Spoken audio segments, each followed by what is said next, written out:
Ladies and gentlemen, you've been asking for it, and Capcom has finally responded. We've got a new Elder Dragon to hunt in Monster Hunter World. Now, this is no regular hunt, ladies and gentlemen. This is a freaking siege. So after the past 2 weeks of a nice, relaxing time with the Spring Festival, we'll be immediately introduced into a new threat upon the new world, Kulve Tarroth, which is a new Elder Dragon and looks majestic as all get out, decked out in gold frickin' scales. This thing is amazing. Now, this is not like any other hunt. This is going to be a siege. It's a brand new mode being introduced into Monster Hunter World. Siege is a brand new limited time quest type which requires the collaboration of all hunters in the same gathering hub. So we know that the gathering hub can hold up to 16 players, and so all of these players in the gathering hub will be able to collaborate to take down this new massive Elder Dragon.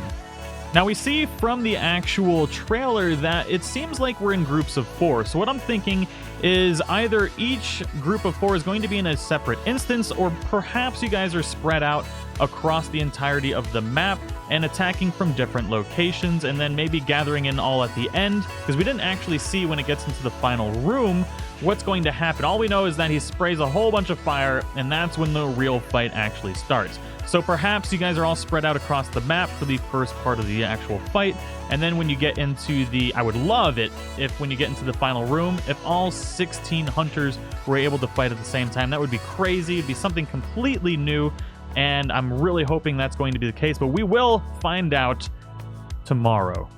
Now, that being said, this will be releasing at 7 p.m. Central Standard Time, 8 p.m. Eastern, and 5 p.m. Pacific Standard Time. So it's going to be the same for everybody, but you're going to have to do the math for your own time zone, and that will be on the 18th. So make sure to be prepared. I will be live streaming this the second it releases on the 18th. So make sure to join for the stream. We'll be doing the Gathering Hub, all that stuff. So I'll be posting the actual session ID just before the stream. So if you guys want to go hunt this with me, definitely make sure to join for that. I am super freaking excited about this, but we do have a whole bunch of new stuff.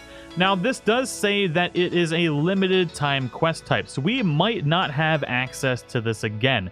This could be a one-time only, get it while you can situation, and I'm gonna get it. I'm gonna get every single weapon, every single piece of armor. It's gonna be awesome. Now, speaking of the armor, we've got some interesting things to talk about.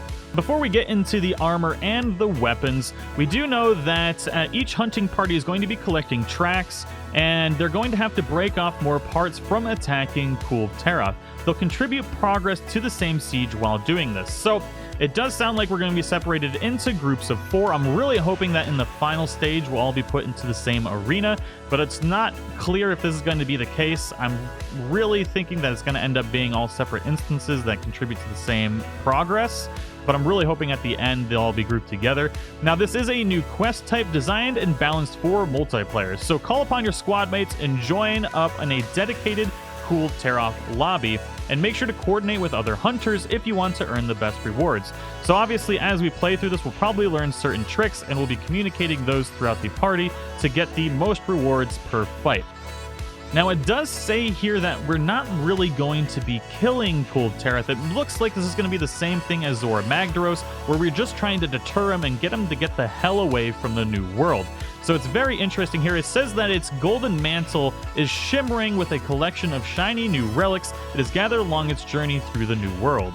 Now, it does state that we do not have any information on where Kulve Tarroth has amassed these relics, so the nature and quality of these weapons are unknown. So we have no idea, and it does say here that the type and stats are entirely up to fate. So this could result in every time you craft one of these, you could get different stats on it, which is really exciting because it could be an assortment of different stats that we've never seen before, or just assortment of stats that we do have, but we can really maybe go for like really min-maxing these particular weapons, because as we can see here, it kind of looks like the switch axe is a mixture of 2 different weapons, which is pretty... Actually, that's a great sword.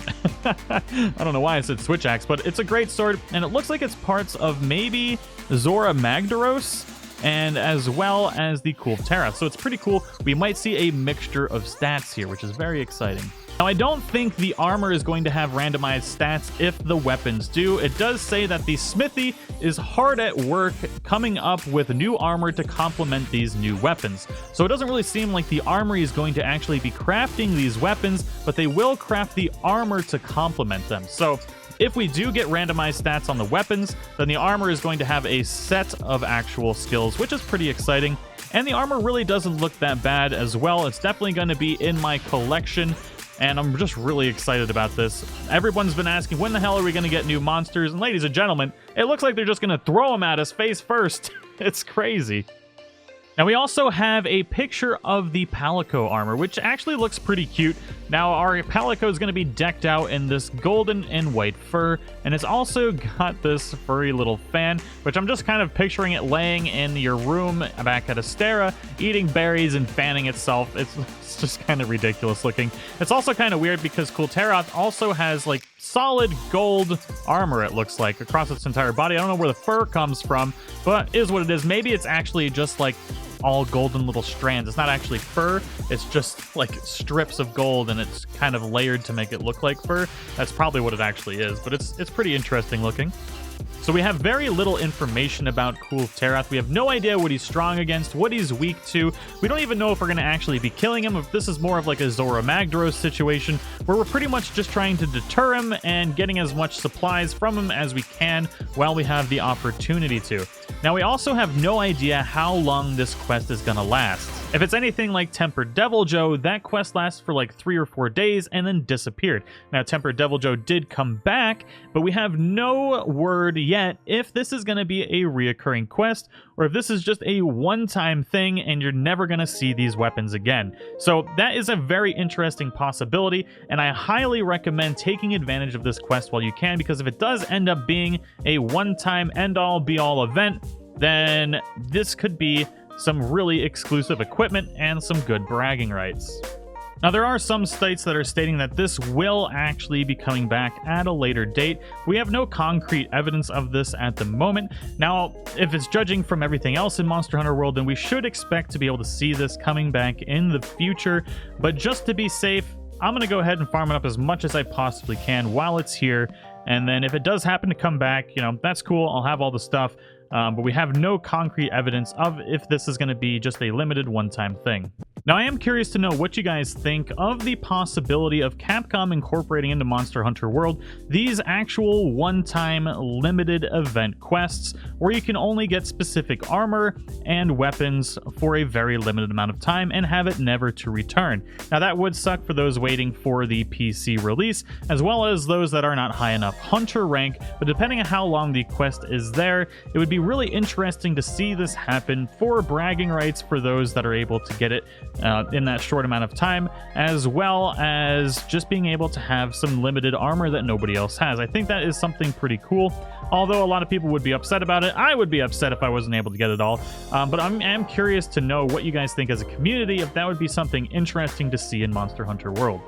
So all of this is pretty exciting. The concept of possibly having weapons with randomized statistics could be really interesting, although I have a feeling that might not be the case, although it's kind of worded that way, so I'm really excited to see if that is going to be something we can kind of work towards min-maxing when we do have this quest available. Now, as I mentioned earlier, I will be live streaming this the second it comes out, which is going to be April 18th at 7 p.m. Central Standard Time, 8 p.m. Eastern. Now, I know in the trailer and everywhere else it states that it's coming out on April 19th, but when it's April 19th in Japan, it is April 18th in America. Time zones are a thing, so make sure to join in for the hunts on April 18th. I will be posting the session ID early. I will be scheduling the actual event on YouTube, so you can join the session ID in there. Now, if you don't make it into the actual session for the stream, there's going to be a ton of other people in the stream looking to do this, and it's a good way for those of you that don't have a lot of friends in Monster Hunter World to kind of just group up with the community and try and get as much of this done as humanly possible. It'll also be a very good way for us all to communicate and figure out the best way to get this done. So definitely make sure to join in on the live stream, get as much information from it as you can, and hopefully together we can all get all of the equipment before this quest actually leaves. Now let me know what you guys think of Kulve Tarroth in the comments below. I know a lot of you may have not wanted another Elder Dragon to farm and maybe just had something that we could, just another monster that we could farm up. I know a lot of people have mentioned monsters from previous titles that they would love to see in this particular game, but I am excited to have this new game mode as well as a new amazing looking Elder Dragon to hunt, and it's a really cool concept to potentially have these randomized statistics on the weapons. But I hope you guys all enjoyed this. If you are new to the channel, don't forget to subscribe, and if you enjoyed the video and or found it useful or informative, don't forget to share your support and smash that like button, and I will see you all in the next one. Bye-bye!